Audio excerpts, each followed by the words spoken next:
Tervitan teid, minu nimi on Tom Škrsensk ja tervitan teid Unimaxi töökojas. Kui me täna lõpetame, saab valmis üks asi, millele olen juba mõnda aega mõelnud ja mis teeb mu töö palju lihtsamaks. Ja väikese liialdusega võib öelda, et see päästab mulle isegi elu. Lisaks püsivatele elektriühendustele statsionaarsete masinate jaoks vajan iga hetk pistikupesa kaasas kantavate elektritööriistade jaoks, mida kasutan vastavalt vajadusele töökoja erinevates kohtades, kus loomulikult pole pistikupesa just käepärast. Seega pean kasutama pikendusjuhet. Põrandal lebav kaabel on aga mitte ainult ebapraktiline, vaid isegi ohtlik, sest töökojas komistamine ja kukkumine võib ja see pole liialdus lõppeda fataalsete tagajärgedega.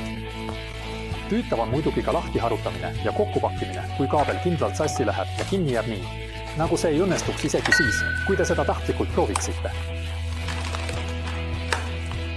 Seetõttu haarasin kaablirulli järele ja riputasin selle algselt töölauda jalale. Varsti avastasin, et see lahendas vaid osa minu probleemist. Enne töö alustamist saan kaabli mugavalt välja tõmmata uuvaja ja pärast töö lõpetamist sama lihtsalt ära panna, kuid töö ajal komistan selle otsa või astun sellele peale. Lisaks sain aru, et mul on täpselt sama probleem pneumaatilise voolikuga, tuginedes heale kogemusele kaablirulliga. Seetõttu otsustasin hankida ka õhujaotuse rulli, kuid peamiselt paigutada need, mõlemad, lakke. Tänu reguleeritavale stopperile jätan trumlist välja täpselt nii pikka kaabli või vooliku osa, et ma ulatuksin selleni maapinnalt ja samas ei segaks see mind keritud olekus.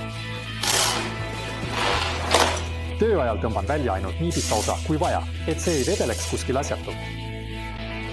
Elektriline vintsi on varustatud 12 meetri pikkuse kaabliga, millel on 3,1,5 ruutmillimeetrise ristlõikega juhet, kummist isolatsioon ja neopreenist katte suurema mehaanilise koormuse jaoks. Kuigi tavatingimustes suudaks selline lahti keritud kaabel kergesti taluda pidevat koormust vooluga 16 ampri, mis tähendab takistuskoormust 3680 vatti, soovitab tootja tõenäoliselt kommutaatori ja suletud konstruktsiooni tõttu maksimaalselt ühendatud võimsust 2500 vatti ja seda lahti keritud olekus. Ja keritud kaabel ei tohiks kanda rohkem kui 800 vatti. Pikaajalise või pideva koormuse korral on hea seda järgida, kuid lühiajaliselt suudab kaabel taluda ka suuremat koormust. Lõpuks jälgib kõike turvakaitse. Teise rulli valisin pigem lühema voolikuga, kuid suurema läbimõõduga, et vähendada võimalikult palju rõhukadusid. Vooliku pikkus on 9 meetrit, nii et see katab varuga kogu töökoja ja ulatub ka välja. Kui ma tahan suruhuga midagi puhastada ja ei taha töökoja segamini ajada, voolikurull tarnitakse ilma kiirühendusteta, ainult veerand tolli väliskeermega, nii et õhujaotussüsteemiga ühenduse saab teha kas liitmiku abil või kasutada kiirühenduse jaoks niplit. Teisele otsale asutate kindlasti sisekeermega kiirühendust. Selle peate eraldi hankima ja selleks tegin reisi Unimaxi, kus mu süda rõõmustas.